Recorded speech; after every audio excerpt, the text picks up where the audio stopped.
മഞ്ഞക്കിളി മഞ്ഞക്കിളി.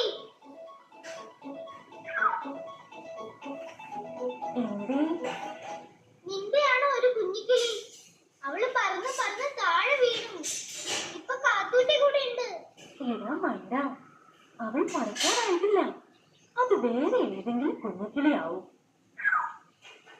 പിന്നെ ആരുടെയാ കുഞ്ഞിക്കിളി?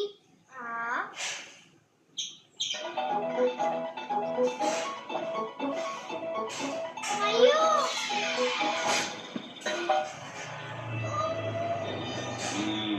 ഇത് കണ്ട് പാട്ട. എവിടെ കിളിക്കുഞ്ഞ്? ഏത് കിളിക്കുഞ്ഞ്? നീ ആ മഞ്ഞക്കിളിയോട് പറഞ്ഞതൊക്കെ ഞാൻ കേട്ടു. വേഗം പറഞ്ഞോ. കാത്തൂന്റെ കൂടെ. ഓഹോ, അപ്പൊ കാത്തു എവിടെ? പച്ചത്തുള്ളമാരുടെ പുല്ലിന്റെ ഇടയിൽ. സത്യമാണല്ലോ.